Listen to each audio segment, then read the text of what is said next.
C'est parti pour un tour complet des possibilités de l'autorig de Duik. L'autorig, c'est un outil vraiment très simple à utiliser, vous allez voir, mais plein de fonctionnalités. On le retrouve dans 3 panneaux, parce qu'il est à tous les endroits où où c'est pratique de l'avoir sous la main. Tout en bas du panneau Open Cutout, des métarigs, pour autoriguer tout de suite un métarig tout de suite après sa création. Dans le panneau des bones, même chose, en bas, pour autoriguer les bones tout de suite après leur création. Et dans les liens et contraintes, qui est le panneau qui permet de rentrer dans le détail du rig. Donc à chaque fois, c'est exactement le même bouton qui fait la même chose. Son usage est vraiment très simple. L'idée, c'est d'avoir une armature composée de bones de Duik dans une compo. Donc je vais créer ici un être humain simple pour l'exemple. Et donc, pour en faire le rig, on sélectionne simplement l'intégralité de l'armature, tous les bones, bien aucun, et l'autorig prendra tous ceux de la compo, et on clique simplement sur le bouton autorig.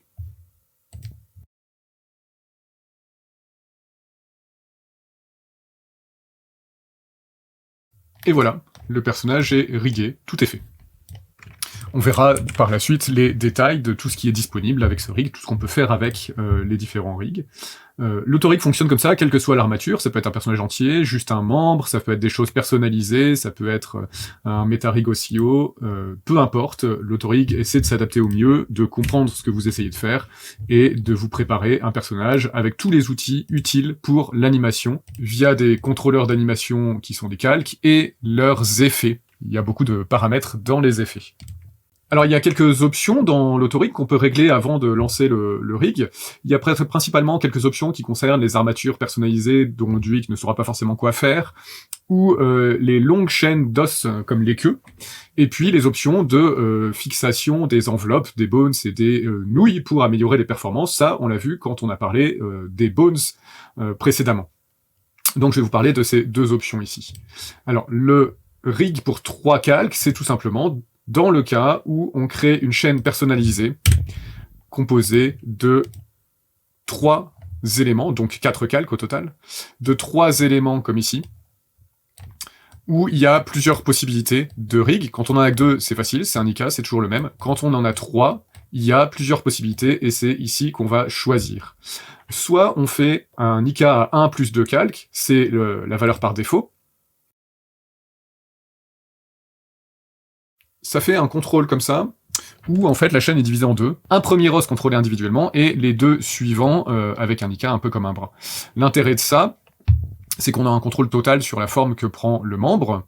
Dans les effets, on peut ici venir ajuster la rotation du premier des os, et les 2 autres sont contrôlés intégralement par le mouvement du contrôleur.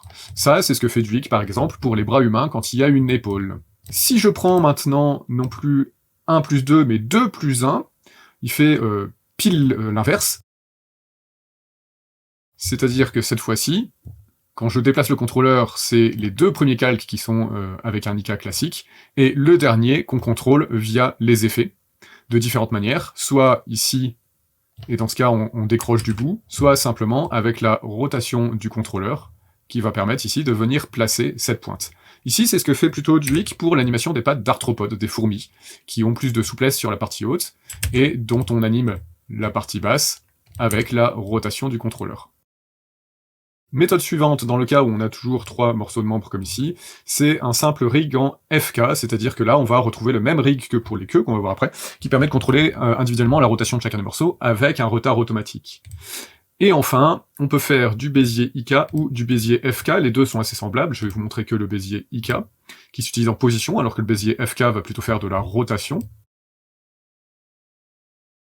C'est cet IK où on contrôle la chaîne à partir de 2 ou 3 contrôleurs, un à chaque bout, et un au milieu. Alors il se peut, quand vous créez un Bézier IK comme ici, que les bones, leur apparence, en tout cas, ne soit plus orientée correctement. C'est juste un problème d'affichage. On peut toujours d'ailleurs, si on veut, les remettre dans le bon sens. Voilà. Il faut pas trop s'inquiéter pour ça, tout fonctionne quand même correctement une fois qu'on a parenté les dessins dessus. C'est quelque chose qui va probablement être corrigé dans une future version de Duik. Voilà, ça c'est les options dans le cas où on a une chaîne qui fait 3 morceaux, 4 calques au total avec celui du bout, mais 3 articulations. Et on a les options pour les chaînes qui sont encore plus longues que ça, qui est aussi l'option qui sera utilisée pour le rig des queues, où on peut choisir entre FK, Bézier IK, Bézier FK, donc des choses qu'on connaît. Simplement, il n'y a pas d'IK normaux pour les chaînes trop longues. Voilà, c'est les options de l'autorig. Il n'y a besoin que de ça, et l'autorig fait tout le reste à votre place automatiquement, comme son nom l'indique. Et les options ici sont pas vraiment des options de rig, mais de choisir de fixer les os avant de riguer pour améliorer les performances. Au cœur du rig, le truc important pour animer, c'est donc les contrôleurs. Je vais vous montrer un petit peu les options qu'on a par rapport à ces contrôleurs. Dans l'idée d'aider les animateurs à reconnaître le rig et savoir ce que vont faire les contrôleurs, Duik utilise beaucoup de formes différentes en fonction de ce qu'on rig automatiquement. On va pouvoir manier ces contrôleurs créés par Duik de toute forme grâce au panneau des contrôleurs dans Duik. Les icônes, la partie au milieu du panneau avec toutes les icônes, permet de créer manuellement les différentes formes de contrôleurs si on a besoin. En créant les contrôleurs, on a quelques petites possibilités bien pratiques. Tout d'abord, si j'ai aucune sélection dans la compo et que je clique sur le bouton pour créer un contrôleur, Duik le crée au centre de la compo, tout simple. Si maintenant j'ai des calques sélectionnés, alors Duik crée un contrôleur pour chacun des calques. Voilà. À noter que le contrôleur prend le nom du calque auquel il se rapporte automatiquement. Ce qui est intéressant, c'est que si je prends plusieurs calques et que je maintiens Alt enfoncé, alors Duik crée un seul contrôleur pour tous les calques et il est automatiquement centré au milieu des calques. Si par exemple je recommence la manip avec seulement ces 3 étoiles-là, alors le contrôleur est créé au centre de ces 3 étoiles. Ça c'est en maintenant Alt. Si on maintient CTRL en créant le contrôleur, alors le calque correspondant est automatiquement parenté au contrôleur en question. Donc ici, chaque contrôleur est devenu le parent de chacune des étoiles. A noter que la hiérarchie est gardée quand on fait ça. C'est-à-dire que si l'étoile de gauche ici est enfant de celle juste à sa droite, alors quand je sélectionne le calque enfant, et que je lui ajoute un contrôleur en maintenant contrôle qui donc est parenté automatiquement, le contrôleur est bien le parent de la première étoile, et la deuxième est toujours le parent de tout le monde, le contrôleur a été inséré automatiquement dans la hiérarchie, c'est-à-dire qu'il est l'enfant de la deuxième étoile. Et enfin, dernière chose intéressante, c'est que on peut combiner Alt et contrôle, c'est-à-dire que si je prends plusieurs étoiles et que je maintiens à la fois Alt et contrôle au moment de créer le contrôleur, alors j'ai un contrôleur pour les 3, et qui est bien le parent de ces 3 étoiles-là, automatiquement. Voilà, qui est bien pratique au moment de créer les contrôleurs pour manier plusieurs autres calques à la fois quand on a besoin de simples liens de parenté entre les contrôleurs et le rig. Dans ce panneau contrôleur, on a quelques outils qui sont semblables à ceux qu'on avait dans le panneau des os, pour sélectionner les contrôleurs de la compo, pour tous les masquer et tous les afficher, ce qui est bien pratique au moment d'animer pour masquer les contrôleurs, pour vérifier l'animation et les réafficher quand on a fini. Le troisième outil pour taguer les contrôleurs, j'y reviens un peu plus tard.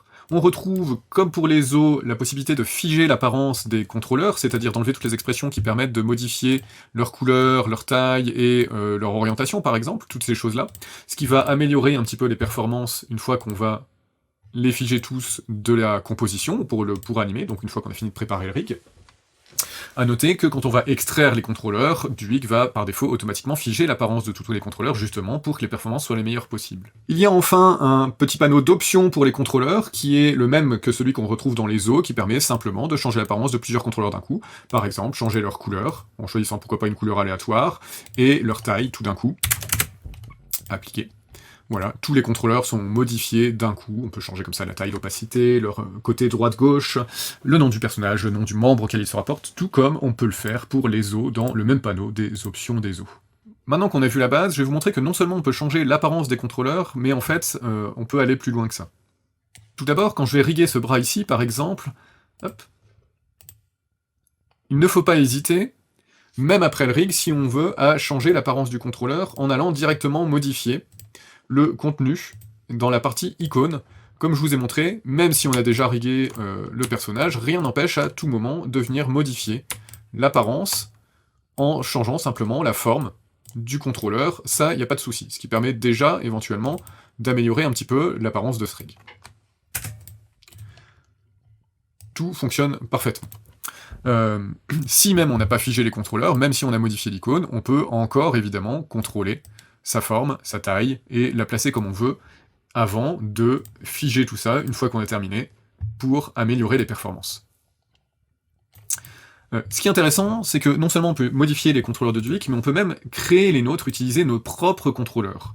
Même si ce ne sont pas des calques de forme d'ailleurs. C'est ce que je vais vous montrer là. Par exemple ici j'ai ce robot, et j'ai des calques ici qui peuvent me servir de contrôleurs qui ont été prévus directement dans Photoshop, qui vont servir de contrôleurs pour ce robot. On pourrait tout aussi bien, non pas le faire dans Photoshop, mais directement dans After, créer nos propres contrôleurs. Par exemple, si je voulais utiliser comme contrôleur des mains un simple duplicata du calque de la main lui-même sur lequel je change le mode de fusion, par exemple, alors ça pourrait être un contrôleur aussi. Je vais le faire sur les deux mains. Voilà, qui pourraient être des contrôleurs. Simplement, au moment d'autoriguer, il faudra bien que Duik comprenne que ces calques-là sont les contrôleurs que je veux utiliser. Pour faire ça, c'est à ça que sert le bouton taguer en tant que contrôleur.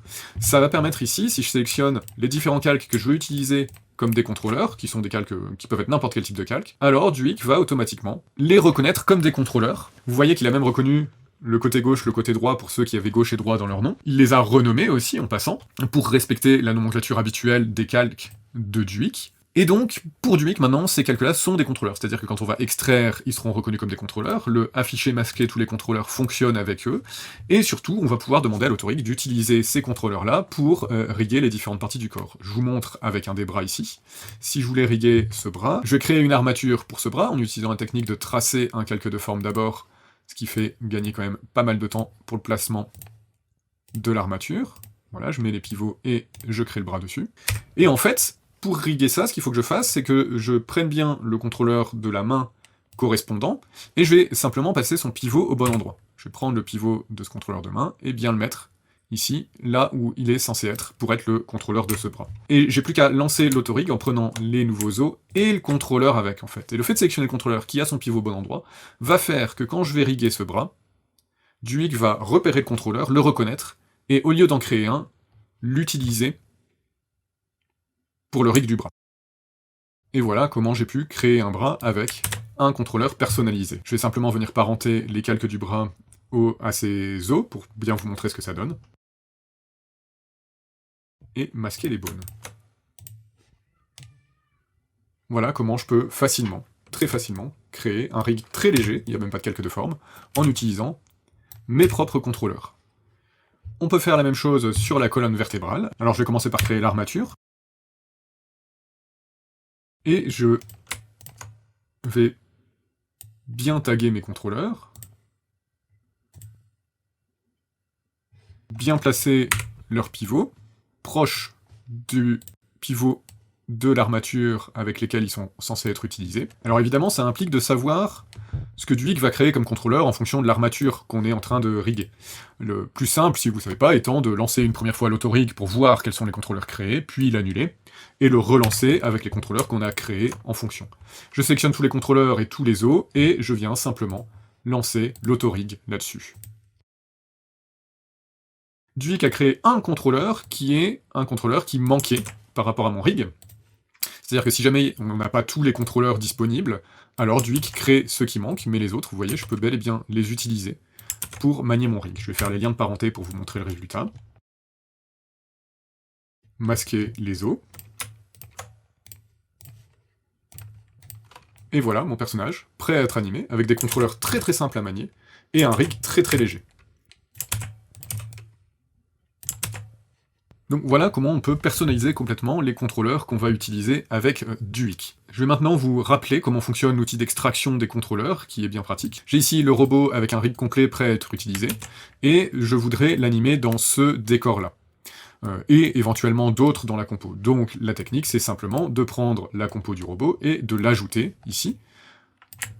Et de là, je vais vouloir l'animer. Sauf que pour l'animer, j'ai besoin du décor, j'ai besoin des éléments qui sont là avec, donc je peux pas animer dans la compo. C'est pour ça qu'on va extraire les contrôleurs. Et donc, ce bouton « Extraire les contrôleurs » fait ça très simplement. Il va les sortir de la compo pour les mettre dans la compo principale. L'option importante qu'il y a, c'est soit on le fait en utilisant les propriétés essentielles d'After Effects, ce qui permet de remettre la même compo dans d'autres décors pour faire d'autres animations différentes à partir du même rig. Pas besoin de dupliquer, rien du tout. Mais je déconseille de faire ça, même si ça paraît très pratique, parce que ça pose de gros soucis en termes de performance, les propriétés essentielles. Donc, il vaut mieux utiliser les expressions, ce qui sera beaucoup plus léger. Évidemment, dans ce cas, on pourra utiliser le robot dans une seule compo, et si jamais je voulais faire une autre animation, en fait, ma technique à moi, c'est de garder le rig du robot dans son propre projet After à part, comme ça j'ai toujours le rig sans animation, sans rien, prêt à être utilisé, et quand je veux l'utiliser dans une nouvelle compo, je réimporte le rig prêt, et je réextrais les contrôleurs depuis une nouvelle copie du rig. C'est pas plus lourd, c'est même beaucoup plus léger, même si on a plusieurs copies du rig. Après, l'idéal étant même de faire un seul plan, une seule animation par projet After Effects pour être sûr de pas avoir de problème dans les noms de compos et tout ça. Bref, ici, pour vous montrer, simplement, j'ai donc placé mon robot dans la comp. Je peux même, si je veux le placer ailleurs, changer un petit peu l'échelle et le mettre où je veux, ça c'est pas un souci, et extraire en cliquant sur le bouton, après avoir bien choisi d'extraire avec l'expression, extraire les contrôleurs de cette compo. Et voilà, mon perso prêt à être animé, avec les contrôleurs en dehors de la compo, de la pré-compo. Voilà. Et je peux, à tout moment, toujours le replacer, changer l'échelle, tous les contrôleurs sont attachés, et tout va fonctionner correctement. Je peux vraiment faire ce que je veux, du coup, avec mon personnage, le placer où j'ai besoin, et pouvoir l'animer facilement, en étant en dehors de la composition. Et les performances, quand on utilise des expressions, sont tout à fait correctes, voire même meilleures que dans la pré-comp, puisqu'on a beaucoup moins de calque dans la ligne temporelle.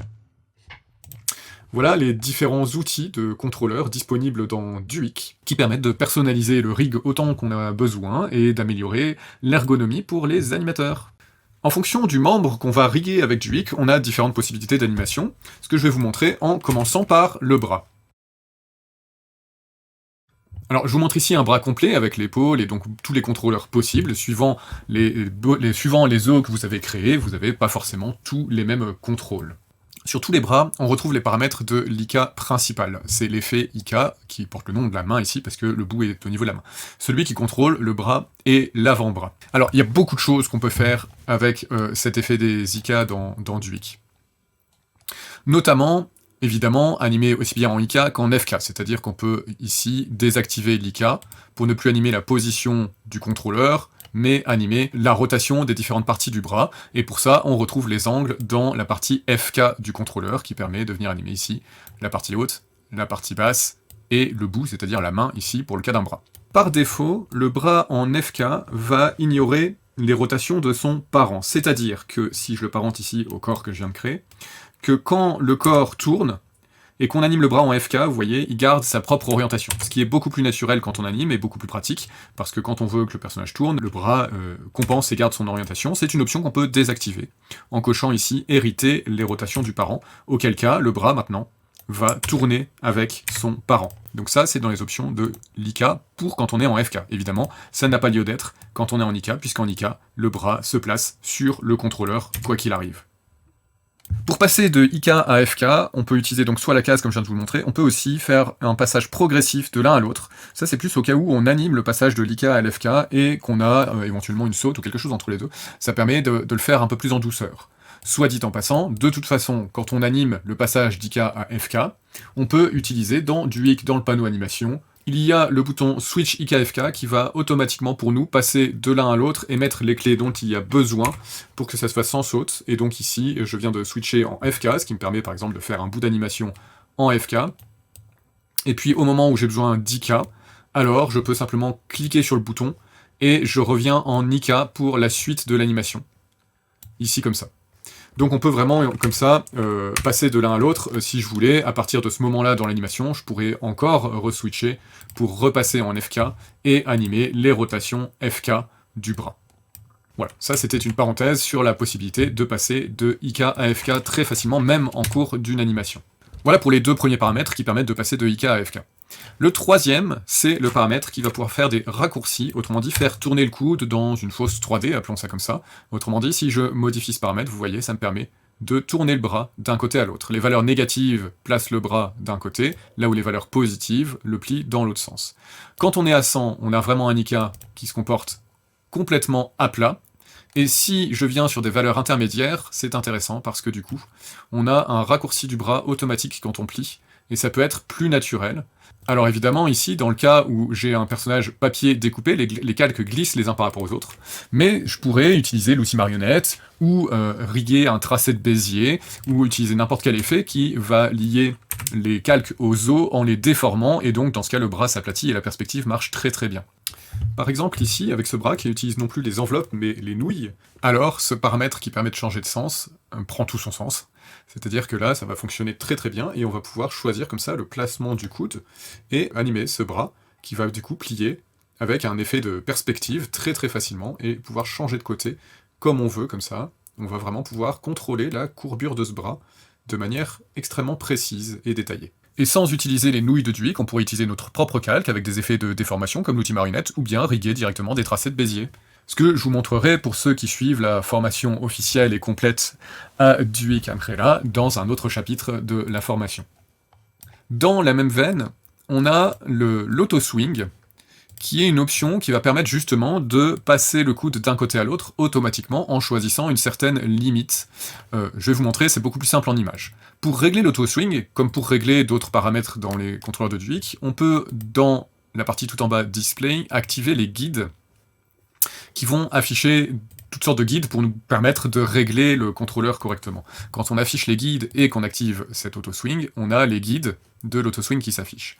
Comment ça marche? En fait, on va définir une limite qui est la ligne pleine au milieu, à partir de laquelle le coude va changer de sens. Par exemple, ici, on va la mettre un peu haute. Et quand le bras va franchir cette limite, alors le coude va automatiquement passer de l'autre côté, et le bras va plier dans l'autre sens, comme vous pouvez voir ici.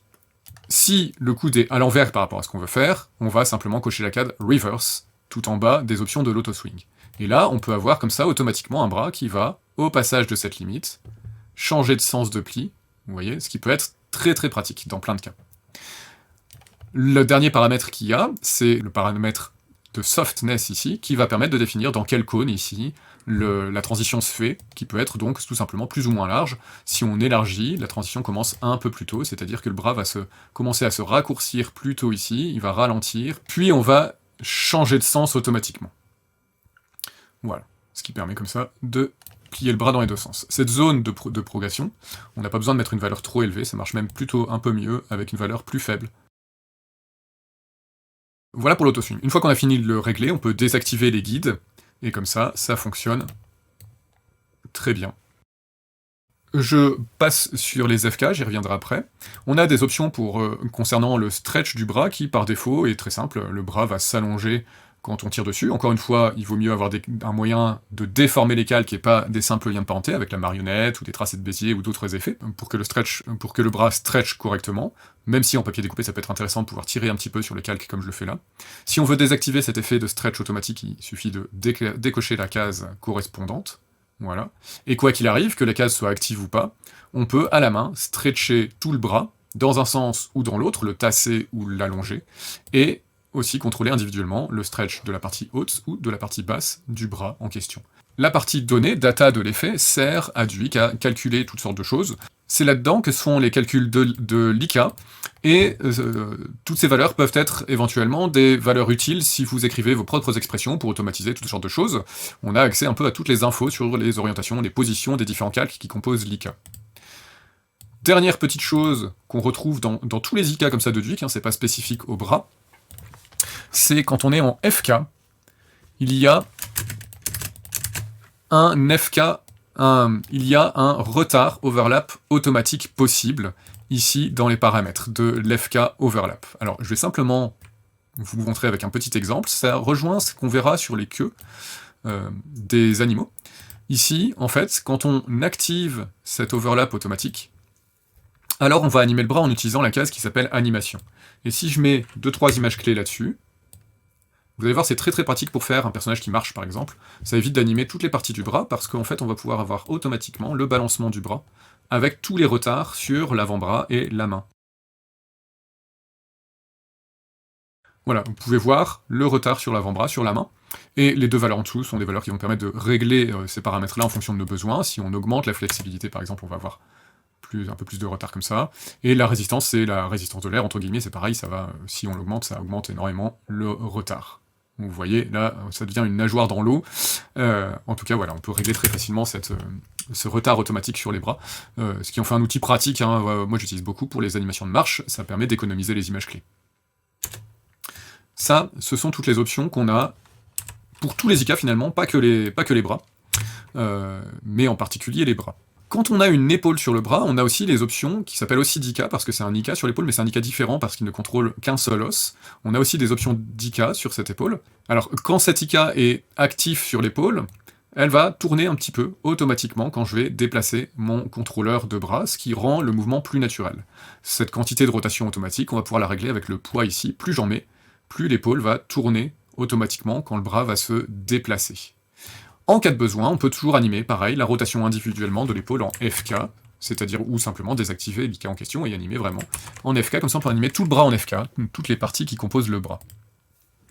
On a aussi des limites possibles qui peuvent servir à limiter la rotation de cet IK, mais qui ne serviront pas du tout dans le cas de ce bras, et qu'on peut régler en utilisant les guides comme pour d'autres paramètres. Je vais passer les paramètres avancés qui servent plus rarement, et on retrouve encore une fois quelques données, une simple donnée qui définit quel est le calque qui sert de contrôleur à cet IK, ici comme sur beaucoup d'effets de Duik. Enfin, on a la possibilité, tout comme on a une rotation automatique de l'épaule, d'avoir un petit mouvement de position automatique quand le bras se déplace. Attention, cet effet, vous ne le verrez que en mettant des images clés, en animant réellement le membre. Si je le manipule comme ça, on ne voit pas l'effet. Par contre, si je mets 2-3 images clés, alors on va voir que ça se déplace. Voilà. Et donc là, quand le bras va bouger, l'épaule va se déplacer aussi en position. Alors ça, c'est pas pour les bras humains, mais pour une patte de chat, par exemple, sur les digitigrades, où globalement, tous les quadrupèdes ont une certaine souplesse au niveau de l'épaule, qui va pouvoir être traduite comme ça, avec cette valeur de position automatique. Et si on a besoin, on a ici les valeurs pour animer la position de l'épaule à la main. Voilà tout ce qu'on retrouve sur le bras, qui est un bon exemple de la manière dont fonctionnent les rigs dans Duik, c'est-à-dire plein d'options dans les effets qui permettent d'animer plein de choses, le mouvement principal se faisant directement sur le contrôleur, et les options venant apporter le détail dont on a besoin pour pouvoir rentrer dans l'animation précise de chaque partie du membre. Je vais maintenant vous montrer les options qu'on a avec les jambes. Donc, encore une fois, j'ai créé mon membre avec toutes les options possibles, c'est-à-dire que j'ai des orteils, et Duik me crée donc une pointe et un talon à placer correctement sur le design.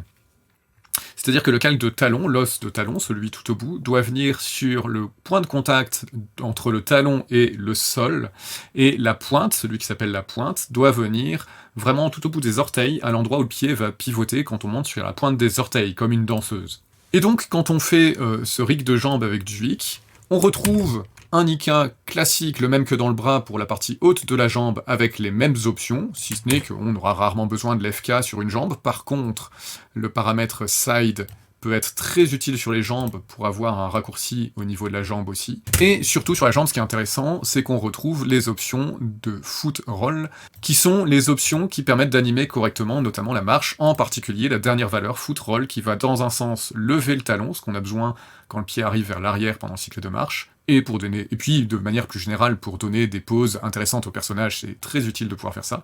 Et dans l'autre sens, va lever le pied, le tourner, le rouler le long du talon, si jamais on a ce genre de mouvement à faire un peu lentement.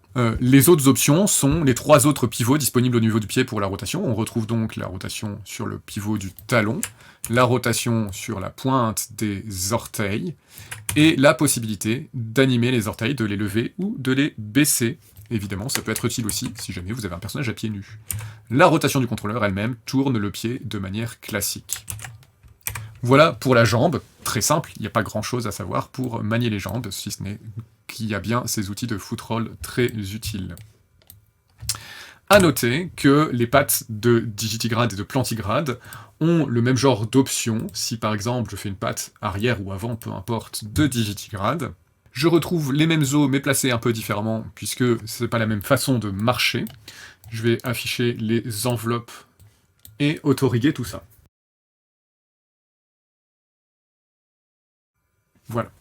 On peut donc maintenant animer notre patte de chat, de lion, de chien, et on retrouve le même genre d'option que pour le plantigrade et l'humain, c'est-à-dire un foot roll qui tourne la partie la plus basse ici du pied, les griffes pour animer cette partie-là des griffes, et tiptoe, la pointe, pour monter sur la pointe des orteils, si jamais il y a besoin de monter sur la pointe des orteils. A noter que la rotation du contrôleur est beaucoup moins utile dans ce genre d'animal, mais elle peut servir quand la patte est en l'air pour à la fois avancer le talon et baisser les griffes vers le bas, Ça pourra être utile dans l'animation de la marche du digitagrade, même si on va surtout utiliser la position du contrôleur, le foot roll quand le pied est sur le sol, et la valeur close quand le pied est en l'air. Si on jette un œil rapidement à la patte d'ongulé, on va voir qu'on retrouve un rig encore un petit peu différent, mais qui s'utilise de manière semblable, c'est-à-dire qu'on contrôle le sabot, et on a simplement une rotation en bas ici, pour tourner le sabot un petit peu si on veut, et pour le reste de la patte, on a le déplacement du contrôleur, et une valeur de rotation au niveau de l'IK pour le pied, ou bien la rotation du contrôleur lui-même. Voilà, donc rien de bien sorcier. Et il y a, pour terminer, les pattes d'arthropodes, qui sont encore plus particulières, puisque avec beaucoup de parties différentes. Voici une patte de fourmi. C'est donc Duik me crée par défaut une patte avant de fourmi. Je vais simplement éloigner un petit peu ces os pour qu'on y voit plus clair. Voilà.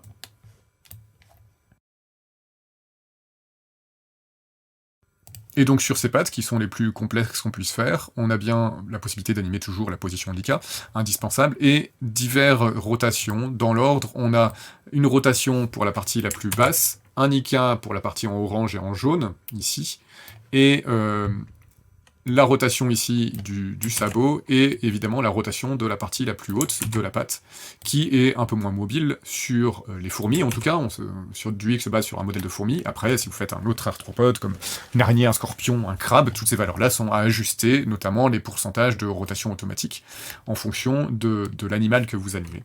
Globalement, on va surtout utiliser la position et la rotation du contrôleur sur ces pattes-là. Voilà, on a fait le tour de toutes les pattes possibles dans Duik, puisque les oiseaux sont des digitigrades finalement, donc ce sont des pattes de digitigrades, et les poissons n'ont pas de pattes à ma connaissance en tout cas. Voyons maintenant les ailes d'oiseau. Alors, à savoir que avant de lancer l'autorique de l'aile d'oiseau, on peut placer les os qui vont servir à contrôler les plumes vraiment de la manière dont on veut. L'autorique va s'adapter automatiquement pour que ça fonctionne du mieux possible. Il n'est pas utile de créer trop d'os pour les ailes, quelques-uns suffisent, si par exemple votre aile peut être faite d'un seul calque et de points de marionnette, pour la déformer en utilisant les os de l'aile, et non pas forcément pour avoir chaque plume dessinée à part. Ça dépend vraiment du style d'oiseau, mais n'oubliez pas que vous pouvez limiter le nombre d'os et avoir des effets qui vont servir à déformer ou riguer des tracés de Bézier par exemple, donc il y a plein de possibilités à faire, et normalement on doit pouvoir tout faire avec les os de Duik. Donc, encore une fois, je sélectionne tous les os de mon aile et je lance l'autorique. Alors, à la différence des autres membres, une fois qu'on a fait l'autorig sur l'aile d'oiseau, on n'a pas tout à fait fini, c'est pas tout à fait prêt à être animé à ce moment-là. L'aile, c'est le seul membre où il y a un petit travail de réglage à faire en plus, que je vais vous montrer tout de suite. En fait, il y a un contrôleur sur l'aile qui permet de la plier. Ici, dans l'effet de l'aile, on a Fold Wing qui permet de plier l'aile. Par défaut, ça marche pas mal, mais en fait, pour que l'aile puisse vraiment plier correctement, il va falloir régler le paramètre de la manière dont les plumes doivent se placer quand l'aile est pliée, ce qui dépend beaucoup du design. Ce réglage à faire est vraiment tout simple. En fait, on va dans un premier temps plier l'aile, justement, en utilisant ce contrôleur. Donc il suffit d'augmenter la valeur, et l'aile se plie. Par contre, vous allez voir que, en fonction du placement des plumes, les plumes, elles, vont pas tout à fait bien se replier. Donc vous mettez à la valeur où l'aile est pliée, et ensuite pour chaque plume, vous avez un effet. Et donc pour chacune des plumes, on va simplement, dans les paramètres, régler la valeur de la plume pliée, folded angle. Et donc en réglant cette valeur, on va venir tourner la plume dans la position qu'elle doit avoir quand l'aile est pliée. Et on va faire ça pour chacune des plumes jusqu'à ce que l'aile soit pliée correctement, en fonction de notre design, en fonction de ce qu'on cherche à faire et tout ça. Donc ici, je fais un exemple avec mes os et leurs enveloppes. Et quand on a réglé ça, c'est bon, on est prêt. Attention à ne pas vous tromper entre la rotation de la plume qui sert à l'animation et le paramètre plume pliée à régler dans les paramètres. Une fois qu'on a fini, on peut replier tous ces paramètres, on n'en a plus besoin. On n'a pas d'image clé à mettre là-dessus, rien du tout. Et là, notre rig d'aile est prêt, et du coup, premier paramètre, je peux déplier et replier l'aile comme je veux. Tout ça fonctionne très bien, on peut même tirer un petit peu dessus vers l'extérieur. Donc voilà. On va pouvoir contrôler indépendamment la rotation en FK, donc régler l'angle de chacune des parties. Et vous voyez que les plumes se placent automatiquement, normalement il n'y a pas trop besoin de les animer, mais en cas de besoin on a accès à la rotation de chaque plume individuellement. Et puis ce qui est intéressant pour l'animation, c'est qu'on a ici des paramètres qui vont permettre d'avoir le retard automatique quand on anime. C'est-à-dire que si j'anime la rotation du contrôleur, alors je vais faire tourner l'aile, et mon oiseau va pouvoir battre des ailes, très simplement. C'est-à-dire que dès que je vais mettre des clés de rotation, vous allez voir qu'il y a un retard automatique des différentes parties du membre, de toutes les plumes.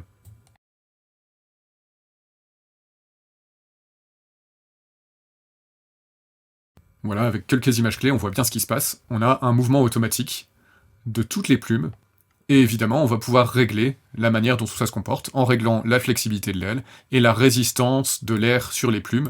Plus on en met, plus on va avoir de retard dedans, évidemment. Il y a un multiplicateur dans les paramètres des plumes ici, qui multiplie le mouvement du bras dans la plume, ce qui va faire qu'il y a plus ou moins de mouvement dans les plumes. Voilà.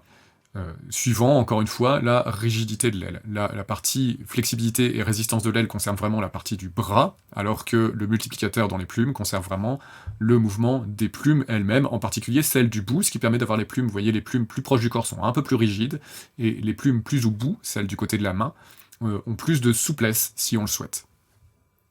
Donc voilà, c'est pas très lourd pour After Effects, et ça marche très bien, c'est très pratique pour animer ce genre de choses, et on peut tout à fait imaginer que cette aile est une aile vue aussi bien du dessus que de face, voire même de profil, en plaçant bien les plumes, on devrait pouvoir animer un peu n'importe quel angle d'aile avec ça. On va voir maintenant les queues, qui sont très simples, et ce que je vous montre pour la queue est valable aussi pour l'autorigue des cheveux, puisqu'il y a maintenant la possibilité de créer des mèches de cheveux. La queue ressemble un peu à l'aile, c'est-à-dire qu'on a simplement la rotation du contrôleur qui va faire un retard automatique sur la queue, et on va pouvoir comme ça animer la queue de notre animal comme on a envie, sans trop se soucier de ce qui se passe sur la suite du membre. Et donc si on regarde les options, on peut régler ce retard automatiquement, tout simplement comme d'habitude, avec la flexibilité et la résistance. On a possibilité de stretcher un petit peu la queue en cas de besoin, d'animer, de la courber en une seule valeur ici, attention pas pour l'animation, mais vraiment pour changer sa forme. Pour l'animation, on utilise bien la rotation du contrôleur. Et en cas de besoin, la possibilité d'animer, de faire la rotation de chacune des parties de la queue individuellement. Voilà, il n'y a vraiment rien de plus à savoir pour les queues, c'est très très simple. Si jamais vous préférez ou vous avez besoin d'un Nika pour riguer une queue, par défaut, Duik crée bien ici un FK, où on contrôle des rotations, ce qui devrait suffire normalement pour l'animation d'une queue, et être même beaucoup plus facile, mais en cas de besoin, avant d'autoriguer, il suffit dans les options de l'autorig, pour les chaînes longues, de demander un Nika. Et alors, Duik rigue la queue avec un Nika, donc de Bézier, qui permet comme ça de gérer la courbure avec un contrôleur central, et en position depuis le bout de la queue, des fois que le chien se serait coincé la queue dans une porte, par exemple, et là, il y aurait besoin d'un Nika. Dans le reste des cas, vous pouvez simplement animer la queue en FK, ça suffit largement, normalement.